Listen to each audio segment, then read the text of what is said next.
Bonjour chers étudiants, économie S4. Tout d'abord, je vous souhaite un bon ramadan et un bon confinement. Euh, et là, je vais essayer de reprendre la correction des TP d'informatique. Donc, pour les deux premières vidéos, on a pu voir la correction de la fiche numéro 2. Sur cette vidéo-là, je vais essayer de corriger des éléments de la série numéro 3. Donc, en principe, je vais faire l'exercice 1 et éventuellement l'exercice 2, on va voir. Bon, bien sûr, les autres vidéos qui vont venir, on va attaquer aussi les autres exercices. Bon, peut-être vous avez remarqué que sur la fiche numéro 3, c'est notre exercice 3, donc vous pourrez corriger ça. C'est exercice 1 et ça, c'est exercice 2. Et bien sûr, les autres aussi, vous devez corriger. C'est une erreur de frappe. Bon, je vous rassure un tout petit peu. Je ne sais pas si ça vous permettra de vous rassurer, mais toute la fiche, elle va porter sur une seule fonction. C'est la fonction logique ou bien la fonction conditionnelle si.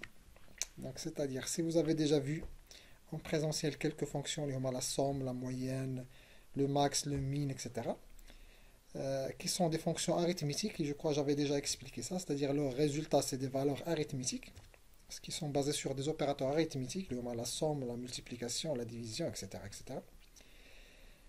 La fonction si est une fonction logique ou conditionnelle tout simplement parce qu'elle se base sur une condition afin de trancher quelle est la décision que la machine doit faire. Donc c'est-à-dire, on va voir si la condition est vérifiée, on va faire un traitement, sinon on va faire un autre. Donc pour un peu, voilà, vous mettre un peu dans le jardin de cette fonction, donc je vais dire un exemple. Bon, l'exemple, il y en a beaucoup, mais le plus simple peut-être pour vous, c'est lorsque vous allez visualiser votre résultat à la fin du semestre ou à la fin de l'année, quand vous voulez voir est-ce que vous avez validé un module ou non, ou est-ce que vous avez validé tout le semestre ou non. Donc la décision, bien sûr, pour chaque étudiant, il a validé si sa moyenne est supérieure ou égale à 10.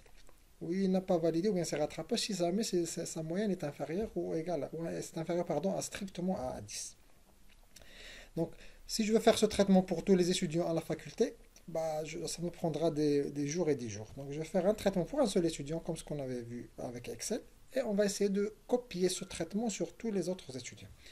Alors, donc, puisque tous les étudiants n'ont pas toujours la même moyenne, donc je dois faire des tests. Est-ce que cet étudiant a eu une moyenne supérieure ou égale à 10? Alors, je mettrai validé. Sinon, je mettrai non validé ou bien rattrapage. Donc, cet exemple-là, on va le mettre en place à travers l'exercice 1.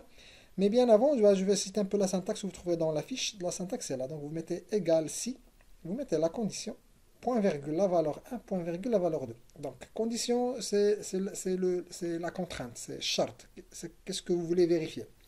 Pour l'exemple que je viens de citer, la condition ici, c'est est-ce que la moyenne est supérieure ou égale à 10.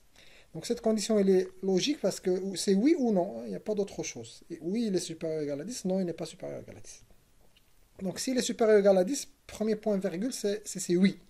C'est la moyenne est supérieure ou égale à 10. Donc je vais faire un traitement. Par exemple, c'est validé. Le deuxième point virgule, sinon, c'est-à-dire est-ce que la moyenne est inférieure strictement à 10. Parce que vous savez très bien le contraire de supérieur ou égal, c'est inférieur strictement. Donc si la moyenne est inférieure strictement à 10, je vais faire le traitement numéro 2. Donc, sans plus tarder, je vais essayer de faire ça sur l'exercice numéro 1. Donc vous avez des étudiants dont vous disposez de leur nom. Donc il y a Nadia, Amina, Rachid, Jamal et Ahmed. Leur note en mathématiques, en comptabilité, en informatique. Bon, la première chose, c'est de calculer leur moyenne. C'est des choses que vous avez déjà vues. Donc je vais faire directement la fonction moyenne, auquel je passe en paramètre pratiquement la plage de B2 jusqu'à D2. Et la machine me donnera la moyenne du premier, c'est les Nadia. Donc il suffit bien sûr de double-cliquer ici pour voir la moyenne de tout le reste des étudiants. Donc remarquez que Nadia il a validé, Amina il a validé, Rachid à peine validé, par contre Jamal il n'a pas validé, et Ahmed il a validé. Donc maintenant il faut que je tape ici la formule qui va me dire que cet étudiant il a validé, par contre celui-là n'a pas validé. Mais je ne vais pas la faire pour tout le monde, je vais la faire une seule personne. Donc pour cela vous allez utiliser la fonction logique si. Donc vous tapez égal comme toujours, puisque c'est une formule, si, tout simplement. Et vous ouvrez la parenthèse. Bon, remarquez ce qu'il va vous dire, quel est le test logique. Il y a la condition. Quelle est la condition? Donc je vais lui dire, est-ce que la moyenne, il y a E2, est-ce qu'elle est supérieure ou égale à 10? Il y a la condition logique. Point virgule, le premier point virgule. On vient de dire que si c'est oui, par exemple pour Nadia, oui, c'est oui. Donc en principe, Nadia, c'est valide. Si c'est oui, qu'est-ce qu'on va mettre? On va mettre le message si c'est oui. Donc c'est validé. Pardon. Maintenant, Deuxième point virgule, pardon. Deuxième point virgule si c'est non. Donc si c'est oui, c'est validé. Si c'est non validé. Ou bien rattrapage. D'accord? On va mettre rattrapage par exemple. On va mettre ajourner par exemple. C'est ce que vous trouvez peut-être les tableaux d'affichage. Très bien. Et je ferme la parenthèse. Donc puisque c'est une fonction, ça a une parenthèse ouvrante et une parenthèse fermante. Et vous avez les deux points-virgules. Le premier si c'est oui, le deuxième si c'est non. C'est toujours comme ça la syntaxe de la fonction si. Donc je vous demande de la retenir. Égal, puisque c'est une fonction, c'est une formule, si. Condition logique, la parenthèse ouvrante, condition logique, point-virgule l'oula, si c'est oui, point-virgule tsania, si c'est non. Et vous fermez. Maintenant, je vais mettre entrée. Alors, bien sûr, pour le premier, il va dire valider, oui, c'est logique, parce que Nadia, il a eu 15. Si je glisse sur le deuxième, puisque le deuxième, c'est 17, donc aussi, il a validé. Donc, par référence relative, vous allez voir que la formule est copiée ici. Quand je passe au troisième, toujours validé, c'est 10, quelque chose. Quand je passe au quatrième, il faut qu'il m'affiche ajourné, ce qui est correct. Quand je passe au dernier, il va dire que c'est validé. Donc maintenant, c'est bon, ça marche. Mais on peut se permettre de changer, par exemple, la note de Rachid. Supposons qu'il a eu 4 pour les mathématiques. Sa moyenne, ça va être inférieur à 10. Est-ce que ce traitement va changer? En principe, c'est oui. Donc, puisque la moyenne de Boulet 8, ça veut dire qu'il est ajourné. Très bien. Si vous avez aussi compris, quand je mettrai ici, qu'est-ce que ça va vous donner? En principe, ça va vous donner ajourné tout simplement parce que il y a 0 ici. Or, 0 est inférieur à 10. Très bien. Parfait. Donc ça, c'est notre premier exercice qui va faire un premier test entre deux variables. D'accord? Entre deux choix. Pardon. Est-ce que la moyenne est supérieure à 10 ou la moyenne est inférieure à 10? Si la moyenne est supérieure à 10, elle va vous dire oui, c'est bon, c'est validé. Mais si la moyenne est inférieure à 10, elle va vous dire que non, c'est ajourné. Donc là, on a pu trancher entre deux choix. D'accord? C'est-à-dire la fonction logique si vous permettra de faire le si simple et vous permettra de faire un choix entre deux. D'accord? Validé, non validé, par exemple. Est-ce qu'il a un salaire supérieur à 10 000 ou non? Est-ce qu'il a une moyenne supérieure à 15 ou non? Donc tout ce qui est oui, non, true, false, c'est un seul si. Par contre, maintenant, supposons qu'on veut faire, ça c'est en principe c'est la décision parce que c'est pas la mention, mais on veut faire la mention, d'accord? C'est-à-dire la vraie mention que vous connaissez, hein, est-ce que c'est bien, est-ce que c'est assez bien, est-ce que c'est très bien, est-ce que c'est passable, etc., etc. Alors maintenant, si je veux faire si je veux faire la décision, la mention, voilà. Par exemple, celui-là, il a eu 15, il faut qu'il m'affiche très bien. D'accord? Ben, plutôt bien. Entre 14 et 16, c'est bien. Celui-là, c'est 17, ça va être très bien. Celui-là, c'est 8, en principe, c'est ajourné. Mais je vais lui remettre sa note, c'était 11, je crois. Donc celui-là, il est validé. Celui-là, il est passable. Celui-là, il est ajourné. Et celui-là, c'est passable. Donc on va mettre un peu une autre moyenne ici, peut-être 13. Donc pour avoir un peu toutes les mentions. Donc celui-là, c'est bien. Celui-là, c'est très bien. Celui-là, c'est passable. Celui-là, c'est ajourné. Et celui-là, c'est assez bien.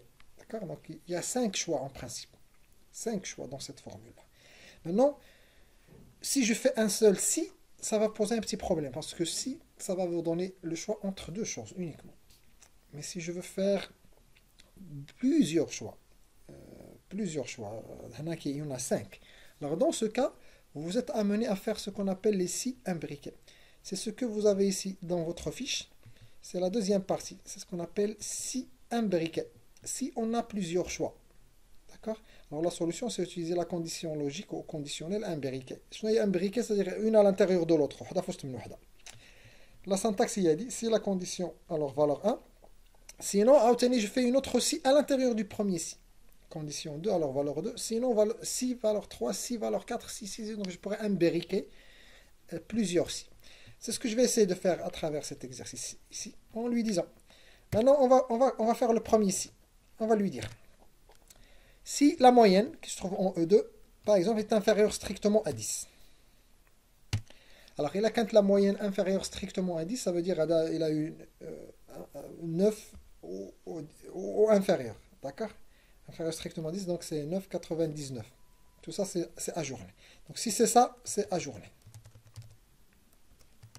D'accord? Maintenant, sinon, c'est-à-dire quel est le contraire de inférieur strictement à 10. Le sinon. Ça c'est le oui, ça c'est le non, le sinon. Alors le contraire de inférieur strictement à 10, c'est supérieur ou égal à 10. Supérieur ou égal à 10. Or, un supérieur ou égal à 10, ça dit passable, assez bien, bien, très bien. Donc ça fait déjà 4 choix encore. Alors là, je vais faire un autre si. C'est-à-dire, je vais les traiter deux par deux. Pardon, je vais les traiter deux par deux. Donc je vais lui dire, d'abord il a quand la moyenne, puisque le contraire, ici, le point virgule, c'est le contraire de celle-là, c'est-à-dire elle est supérieure ou égale à 10. Je vais voir est-ce qu'elle est inférieure strictement à 12. D'abord, si oui, ça veut dire qu'elle est entre 10 et 12. J'espère que vous comprenez ça. La moyenne est supérieure ou égale à 10 par le biais d'il y a deux points virgule. Et elle est inférieure à 12 par le biais de cette condition. Donc, c'est-à-dire, mahsoura, encadré par. Alors, je tiens à signaler que sur Excel, vous ne pourrez pas faire encadré par X entre A et B. Ça n'existe pas. Il n'y a pas deux opérateurs comme ça. Ça ne marche pas. Ça, c'est les mathématiques. Excel ou en informatique, de manière générale, vous devez écrire deux opérateurs avec la condition et ou la, mais vous ne pourrez pas écrire les deux en même temps. Maintenant, si c'est inférieur à 12 et supérieur à 10, je sais très bien que c'est entre 10 et 12, c'est passable. Bah, deuxième point virgule de ce point virgule là, si ici. Attention, on n'a pas encore fermé celui-là. Donc maintenant, j'ouvre la parenthèse de ce deuxième avant de fermer la parenthèse du premier. Ça veut dire que je dois fermer toutes les parenthèses à la fin. Maintenant, si inférieur à 12, c'est passable. Sinon, le deuxième point virgule, ça veut dire le contraire de ça. Yani supérieur ou égal à 12. Je vais voir, est-ce que la moyenne est inférieure à 14? La moyenne, pardon, il y a E2. Est-ce que E2 est inférieur, dans cet exemple bien sûr, est inférieur à 14? Si oui, qu'est-ce que ça veut dire? Ça veut dire le contraire de ça, de inférieur à 12, yani supérieur égal à 12, et inférieur à 14, yani mahsor, bien 12 et 14. Si oui, on sait très bien que la mention ici, c'est assez bien. D'abord, sinon, on continue. Sinon, c'est-à-dire le contraire de inférieur à 14, yani supérieur ou égal à 14. Je vais voir est-ce qu'elle est inférieure à 16. Si la moyenne toujours E2 est inférieure strictement à 16. Si oui, c'est-à-dire par la même méthode, est-ce qu'elle est entre 14 et 16? Entre 14 et 16, on sait très bien que la mention c'est bien.